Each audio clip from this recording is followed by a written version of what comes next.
Chapter 25. Whiskey Town. At 1:30, Reno turned from answering a phone call to say, "Let's take a ride." He went upstairs. When he came down, he carried a black valise. Most of the men had gone out the kitchen door by then. Reno gave me the black valise, saying, "Don't wrestle it around too much." It was heavy. The 7 of us left in the house, went out the front door, and got into a curtained touring car that O'Mara had just driven up to the curb. Reno sat beside O'Mara.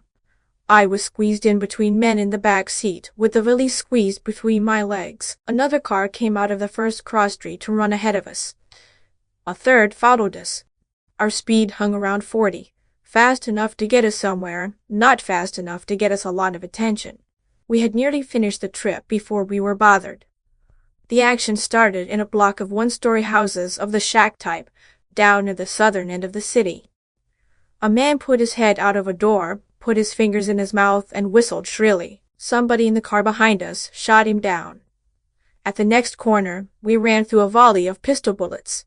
Reno turned around to tell me, "If they pop the bag, we'll all of us hit the moon. Get it open. We got to work fast when we get there." I had the fasteners unsnapped by the time we came to rest at the curb in front of a dark 3-story brick building. Men crawled all over me, opening the valise, helping themselves to the contents. Bombs made of short sections of 2-inch pipe, packed in sawdust in the bag. Bullets bit chunks out of the car's curtains.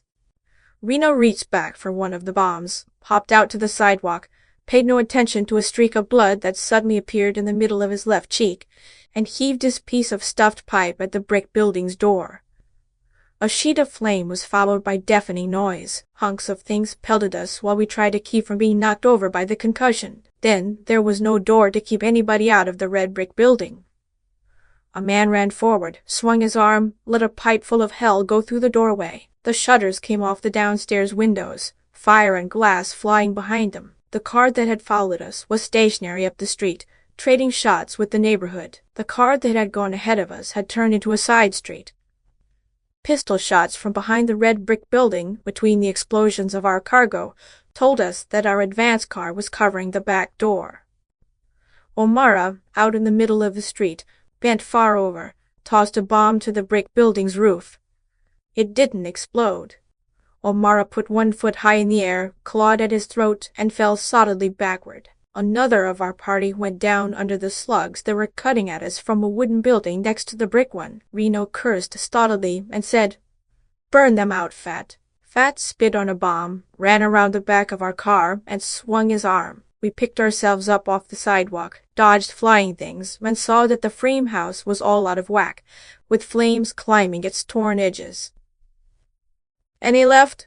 Reno asked as we looked around, enjoying the novelty of not being shot at. "Here's the last one," Fat said, holding out a bomb. Fire was dancing inside the upper windows of the brick house. Reno looked at it, took the bomb from Fat, and said, "Back off. They'll be coming out." We moved away from the front of the house. A voice indoors yelled, "Reno!" Reno slipped into the shadow of our car before he called back, "Well?" "We're done," a heavy voice shouted. "We're coming out. Don't shoot." Reno asked, "Who's where?" "This is Pete," the heavy voice said. "There's 4 left of us." "You come first," Reno ordered, "with your mitts on the top of your head. The others come out one at a time, same way after you, and half a minute apart is close enough. Come on." We waited a moment, and then Pete the Fiend appeared in the dynamited doorway, his hands holding the top of his bald head.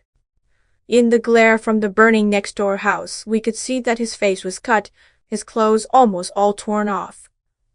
Stepping over the wreckage, the bootlegger came slowly down the steps to the sidewalk. Reno called him a lousy fish-eater and shot him 4 times in face and body. Pete went down. A man behind me laughed. Reno hurled the remaining bomb through the doorway. We scrambled into our car. Reno took the wheel. The engine was dead. Bullets had got to it. Reno worked the horn while the rest of us piled out. The machine that had stopped at the corner came for us. Waiting for it, I looked up and down the street that was bright with the glow of 2 burning buildings. There were a few faces at windows, but whoever besides us was in the street had taken to cover. Not far away, Fire bells sounded. The other machine slowed up for us to climb aboard. It was already full. We packed it in layers, with the overflow hanging on the running boards. We bumped over dead Hank O'Mara's legs and headed for home. We covered 1 block of the distance with safety, if not comfort. After that, we had neither. A limousine turned into the street ahead of us, came half a block toward us, put its side to us, and stopped. Out of the side, gunfire. Another car came around the limousine and charged us. Out of it, gunfire. We did our best, but we were too damned amalgamated for good fighting. You can't shoot straight holding a man in your lap, another hanging on your shoulder, while a third does his shooting from an inch behind your ear. Our other car, the one that had been around at the building's rear, came up and gave us a hand, but by then 2 more had joined the opposition. Apparently, Thaler's mob's attack on the jail was over, one way or the other, and Pete's army, sent to help there, had returned in time to spoil our getaway. It was a sweet mess.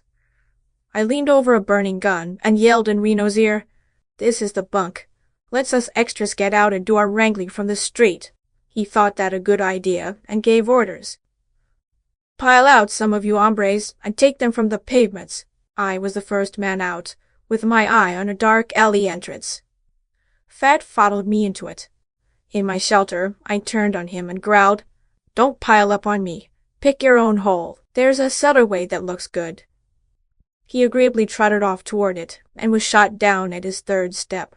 I explored my alley. It was only 20 feet long, and ended against a high board fence with a locked gate. A garbage can helped me over the gate into a brick-paved yard. The side fence of that yard let me into another, and from that I got into another, where a fox terrier raised hell at me. I kicked the pooch out of the way, made the opposite fence, untangled myself from a clothesline, crossed 2 more yards, got yelled at from a window, had a bottle thrown at me, and dropped into a cobblestoned back street. The shooting was behind me, but not far enough. I did all I could to remedy that. I must have walked as many straights as I did in my dreams the night Dinah was killed. My watch said it was 3:30 a.m. when I'd looked at it on Elihu Wilson's front steps. End of Chapter 25. Chapter 26. Blackmail. I had to push my client's doorbell a lot before I got any play on it. Finally, the door was opened by the tall, sunburned chauffeur. He was dressed in undershirt and pants, and had a billiard cue in one fist. "What do you want?" he demanded. And then, when he got another look at me, "It's you, is it? Well, what do you want?" "I want to see Mr. Wilson." "At 4 in the morning? Go on with you." And he started to close the door. I put a foot against it. He looked from my foot to my face, hefted the billiard cue, and asked, "You after getting your kneecap cracked?" "I'm not playing," I insisted. "I've got to see the old man. Tell him." "I don't have to tell him. He told me no later than this afternoon that if you come around he didn't want to see you." "Yeah?"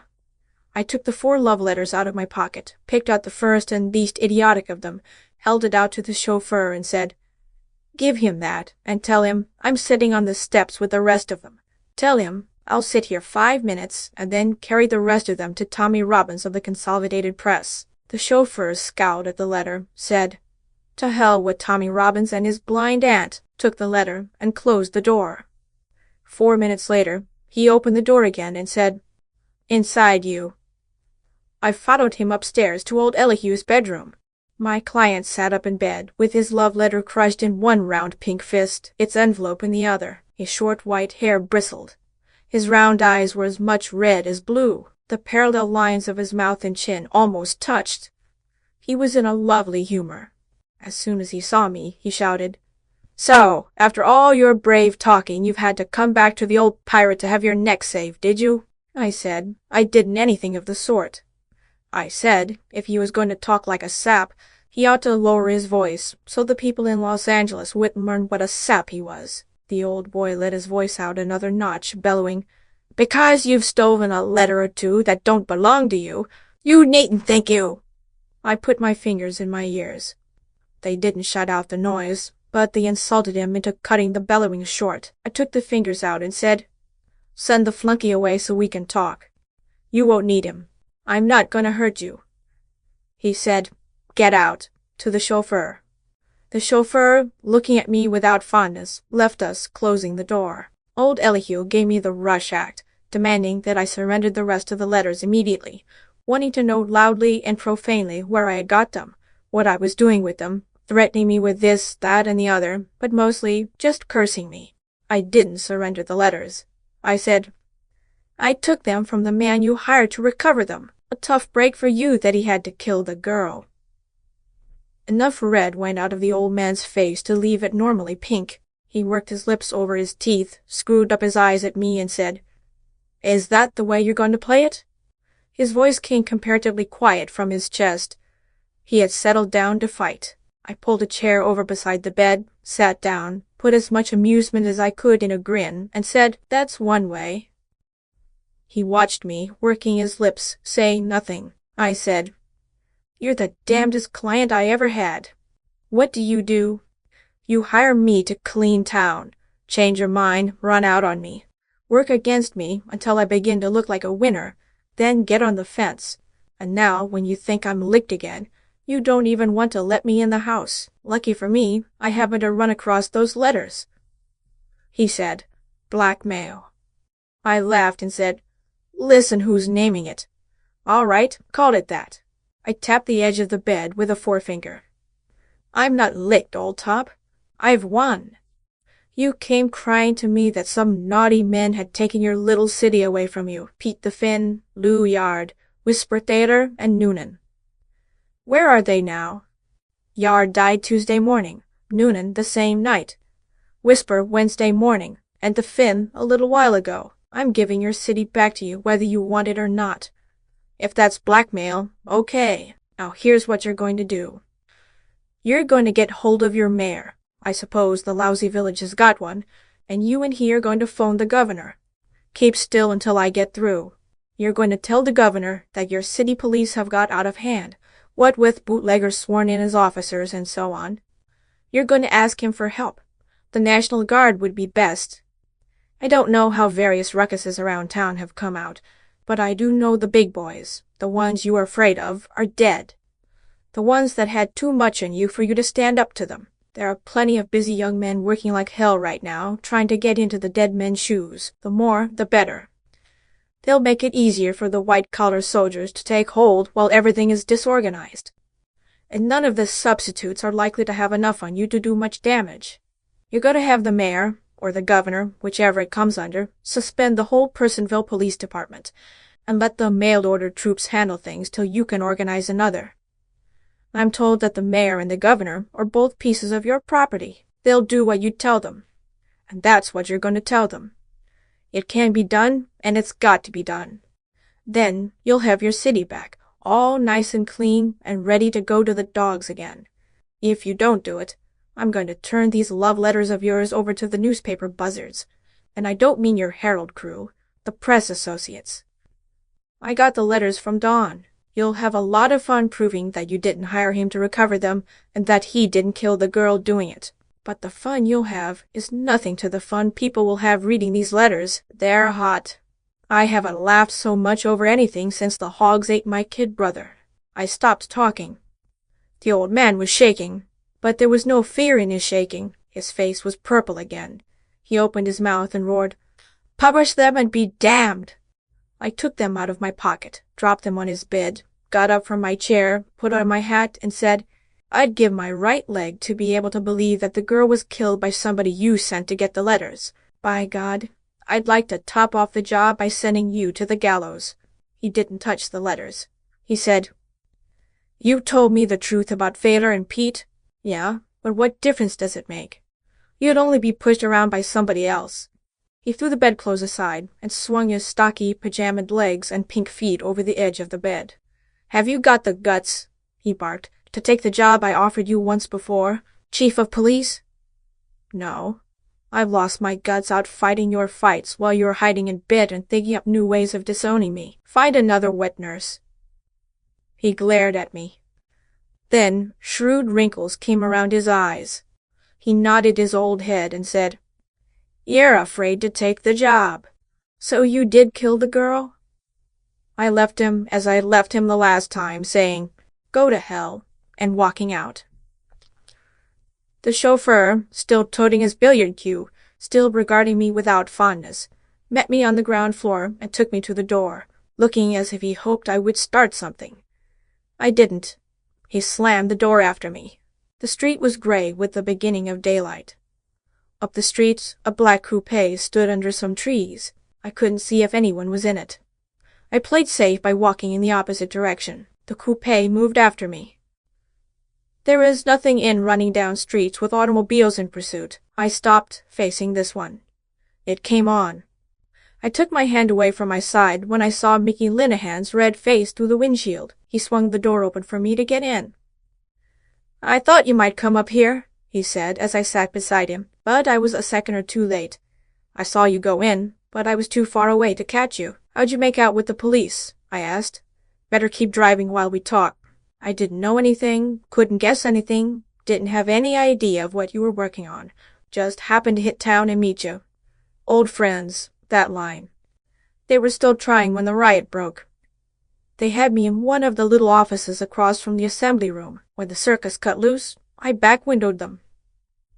"How'd the circus wind up?" I asked. "The coppers shot hell out of them. They got the tip-off half an hour ahead of time and had the whole neighborhood packed with specials. Seems it was a juicy row while it lasted. No duck soup for the coppers at that. Whisper's mob, I hear." "Yeah. Reno and Pete the Finn tangled tonight. Hear anything about it?" "Only that they'd had it. Reno killed Pete and ran into an ambush on the getaway. I don't know what happened after that." "Seen Dick?" "I went up to his hotel and was told he checked out to catch the evening train. I sent him back home," I explained. "He seemed to think I'd killed Dinah Brand. He was getting on my nerves with it." "Well?" "You mean, did I kill her?" "I don't know, Mickey. I'm trying to find out." "Want to keep riding with me, or want to follow Dick back to the coast?" Mickey said. "Don't get so cocky over one lousy murder that maybe didn't happen, but what the hell? You know you didn't lift her dough in Pretty's. Neither did the killer. They were still there after 8 that morning when I left. Dan Rolfe was in and out between then and 9. He wouldn't have taken them. I've got it. The coppers that found the body, Shep and Vanneman, got there at 9:30. Besides the jewelry and money, some letters old Wilson had written the girl must have been taken. I found them later in Dawn's pocket. The 2 Dicks disappeared just about then. See it? When Shep and Vanneman found the girl dead, they looted the joint before they turned in the alarm. Old Wilson being a millionaire, his letters looked good to them, so they took them along with the other valuables and turned them, the letters, over to the shyster to peddle back to Elihu. But Dawn was killed before he could do anything on that end. I took the letters. Shep and Vanneman, whether they did or didn't know that the letters were not found in the dead man's possession, got cold feet. They were afraid the letters would be traced to them. They had the money and jewelry. They lit out. "Sounds fair enough," Mickey agreed. "But it don't seem to put any fingers on any murderers. It clears the way some. We'll try to clear it some more. See if you can find Porter Street and an old warehouse called Redmond. The way I got it, Rolfe killed Whisper there, walked up to him and stabbed him with the ice pick he had found in the girl. If he did it that way, then Whisper hadn't killed her. Or he would have been expecting something of the sort and wouldn't have let the lunger get that close to him. I'd like to look at their remains and check up. Porter's over beyond King," Mickey said. "We'll try the south end first. It's nearer and more likely to have warehouses. Where do you set this Rolfe guy?" "Out. If he killed Whisper for killing the girl, that marks him off. Besides, she had bruises on her wrist and cheek, and he wasn't strong enough to rough her. My notion is that he left the hospital, spent the night God knows where, showed up the girl's house after I left that morning, let himself in with his key, found her, decided Whisper had done the trick, took the sticker out of her, and went hunting Whisper." "So?" Mickey said. "Now where do you get the idea that you might be the boy who put it over?" "Stop it," I said grouchily as we turned into Porter Street. "Let's find our warehouse." End of Chapter 26. Chapter 27. Warehouses. We rode down the street, jerking our eyes around, hunting for buildings that looked like deserted warehouses. It was light enough by now to see well. Presently, I spotted a big, square, rusty red building set in the center of a weedy lot. Disused stuck out all over lot and building. It had the look of a likely candidate. "Pull up at the next corner," I said. "That looks like the dump. You stick with the heap while I scout it." I walked 2 unnecessary blocks so I could come into the lot behind the building. I crossed the lot carefully, not sneaking, but not making any noises I could avoid. I tried the back door cautiously. It was locked, of course. I moved over to a window, tried to look in, couldn't because of gloom and dirt, tried the window, and couldn't budge it. I went to the next window with the same luck. I rounded the corner of the building and began working my way along the north side. The first window had me beaten. The second went up slowly with my push and didn't make much noise doing it. Across the inside of the window frame, from top to bottom, boards were nailed. They looked solid and strong from where I stood. I cursed them and remembered hopefully that the window hadn't made much noise when I raised it. I climbed up on the sill, put a hand against the boards, and tried them gently. They gave. I put more weight behind my hand. The boards went away from the left side of the frame, showing me a row of shiny nail points. I pushed them back farther, looked past them, saw nothing but darkness, heard nothing. With my gun in my right fist, I stepped over the sill, down into the building. Another step to the left put me out of the window's gray light. I switched my gun to my left hand and used my right to push the boards back over the window. A full minute of breathless listening got me nothing. Holding my gun arm tight to my side, I began exploring the joint. Nothing but the floor came under my feet as I inch by inch them forward. My groping left hand felt nothing until it touched a rough wall. I seemed to have crossed a room that was empty. I moved along the wall, hunting for a door. Half a dozen of my undersized steps brought me to one. I leaned an ear against it and heard no sound. I found the knob, turned it softly, eased the door back. Something swished. I did 4 things altogether. Let go the knob, jumped, pulled the trigger, and had my left arm walloped with something hard and heavy as a tombstone. The flare of my gun showed me nothing. It never does, though it's easy to think you've seen things. Not knowing what else to do, I fired again and once more. An old man's voice pleaded, "Don't do that, partner. You don't have to do that." I said, "Make a light." A match spluttered on the floor, kindled, and put flickering yellow light on a battered face. It was an old face of the useless, characterless sort that goes well with park benches. He was sitting on the floor, his stringy legs sprawled far apart. He didn't seem hurt anywhere. A table leg lay beside him. "Get up and make a light," I ordered, "and keep matches burning until you've done it." He struck another match, sheltered it carefully with his hands as he got up, crossed the room, and lit a candle on a 3-legged table. I followed him, keeping close. My left arm was numb, or I would have taken hold of him for safety. "What are you doing here?" I asked when the candle was burning. I didn't need his answer. One end of the room was filled with wooden cases piled 6 high, branded Perfection Maple Syrup. While the old man explained that as God was his keeper, he didn't know nothing about it, that all he knew was that a man named Yates had 2 days ago hired him as night watchman, and if anything was wrong, he was as innocent as innocent. I pulled part of the top off one case. The bottles inside had Canadian Club labels that looked as if they'd been printed with a rubber stamp. I left the cases, and driving the old man in front of me with the candle, searched the building. As I expected, I found nothing to indicate that this was the warehouse Whisper had occupied. By the time we got back to the room that held the liquor, my left arm was strong enough to lift a bottle. I put it in my pocket and gave the old man some advice. "Better clear out. You are hired to take the place of some of the men Pete the Finn turned into special coppers, but Pete's dead now, and his racket has gone bluey." When I climbed out the window, the old man was standing in front of the cases, looking at them with greedy eyes while he counted on his fingers. "Well?"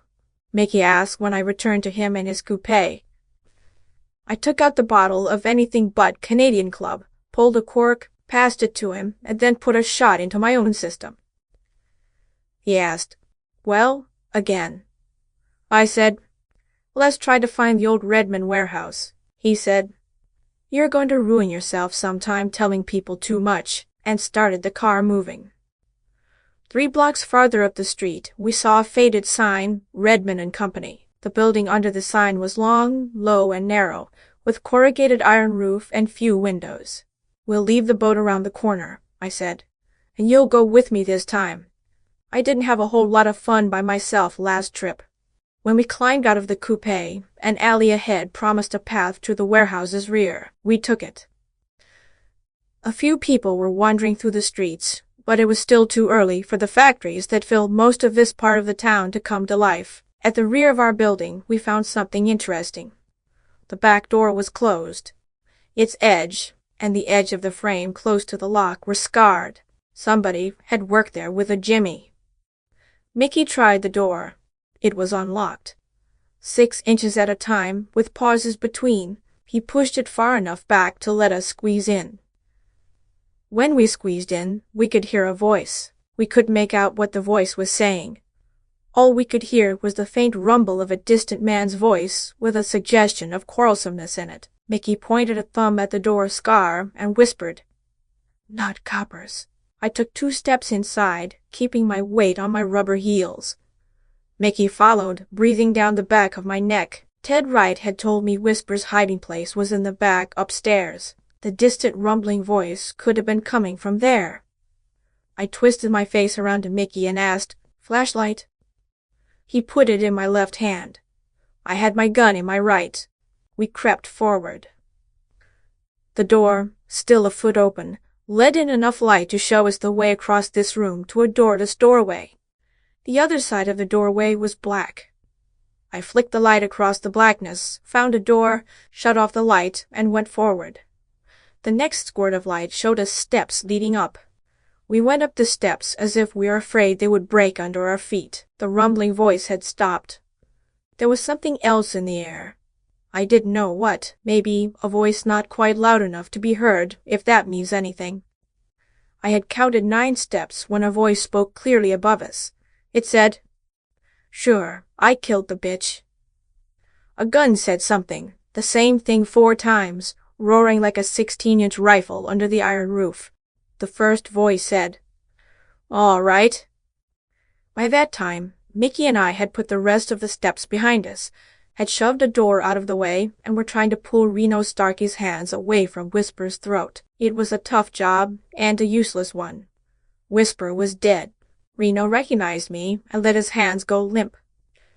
His eyes were as dull, his hoarse face as wooden as ever. Mickey carried the dead gambler to the cot that stood in one end of the room, spreading him on it.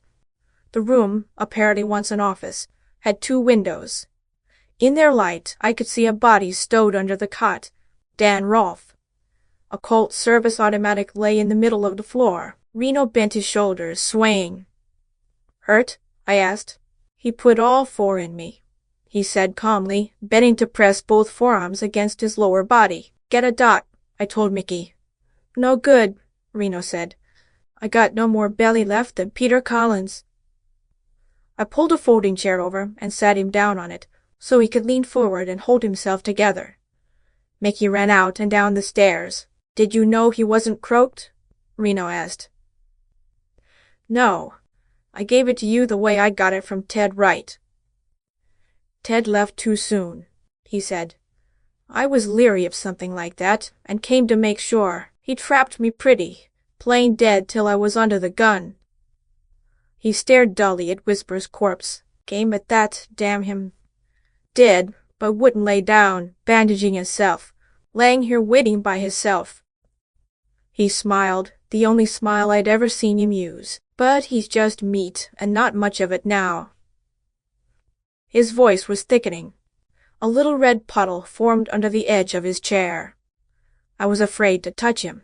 Only the pressure of his arms and his bent forward position were keeping him from falling apart. He stared at the puddle and asked, "How the hell did you figure you didn't croak her?" "I had to take it out in hoping I hadn't, till just now," I said. "I had you pegged for it, but couldn't be sure. I was all hopped up that night, and had a lot of dreams, with bells ringing and voices calling, and a lot of stuff like that." I got an idea. Maybe it wasn't straight dreaming so much as hophead nightmares stirred up by things that were happening around me. When I woke up, the lights were out. I didn't think I killed her, turned off the light, and went back to take hold of the ice pick, but it could have happened other ways. You knew I was there that night. You gave me my alibi without stalling. That got me thinking. Don tried blackmailing me after he heard Helen Albury's story. The police, after hearing her story, tied you, Whisper, Rolf, and me together. I found Don dead after seeing O'Mara half a block away. It looked like the shyster had tried blackmailing you.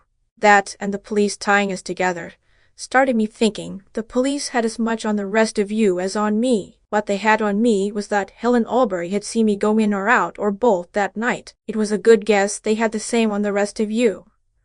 There were reasons for counting Whisper and Rolf out. That left you and me. But why you killed her's got me puzzled. I bet you, he said, watching the red puddle grow on the floor. It was her own damned fault. She calls me up, tells me Whisper's coming to see her, and says if I get there first, I can bushwhack him. I'd like that. I go over there, stick around, but he don't show. He stopped, pretending interest in the shape the red puddle was taking. I knew pain had stopped him, but I knew he would go on talking as soon as he got himself in hand. He meant to die as he had lived, inside the same tough shell. Talking could be torture, but he wouldn't stop on that account, not while anybody was there to see him. He was Reno Starkey, who could take anything the world had without batting an eye, and he would play it out that way to the end. I got tired of waiting, he went on after a moment. I hit her door and asked how come. She takes me in, telling me there's nobody there.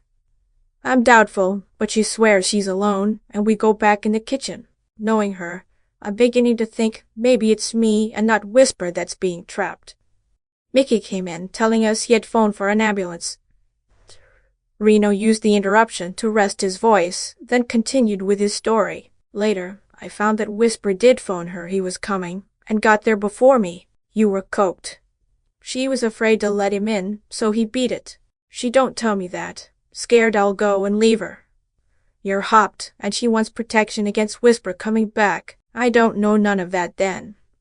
I'm leery that I've walked into something, knowing her. I think I'll take hold of her and slap the truth out of her. I try it, and she grabs the pick and screams. When she squawks, I hear a man's feet hitting the floor.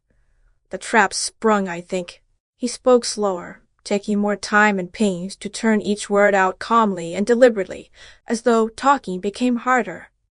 His voice had become blurred, but if he knew it, he pretended he didn't. I don't mean to be the only one that's hurt. I twist the pick out of her hand and stick it in her. You gallop out, coked to the edges, charging at the whole world with both eyes shut. She tumbles into you. You go down, roll around till your hand hits the butt of the pick, holding on to that. You go to sleep, peaceful as she is. I see it then, what I've done. But hell, she's croaked. There's nothing to do about it. I turn off the lights and go home. When you... A tired-looking ambulance crew, Poisonville gave them plenty of work, brought a litter into the room, ending Reno's tale. I was glad of it. I had all the information I wanted, and sitting there listening to and watching him talk himself to death wasn't pleasant. I took Mickey over to a corner of the room and muttered in his ear. The job's yours from now on. I'm going to duck. I ought to be in the clear, but I know my Poisonville too well to take any chances. I'll drive your car to some way station where I can catch a train for Ogden. I'll be at the Roosevelt Hotel there, registered as P.F. King. Stay with the job, and let me know when it's wise to either take my own name again or a trip to Honduras. I spent most of my week in Ogden trying to fix up my reports so they would not read as if I had broken as many agency rules, state laws, and human bones as I had. Mickey arrived on the 6th night. He told me that Reno was dead, that I was no longer officially a criminal, that most of the First National Bank stick-up loot had been recovered, that McSwain had confessed killing Tim Noonan, and that Poisonville, under martial law, was developing into a sweet-smelling and thornless bed of roses. Mickey and I went back to San Francisco. I might just as well have saved the labor and sweat I put into trying to make my reports harmless. They didn't fool the old man. He gave me merry hell. End of chapter 27. The End of Red Harvest by Dashiell Hammett.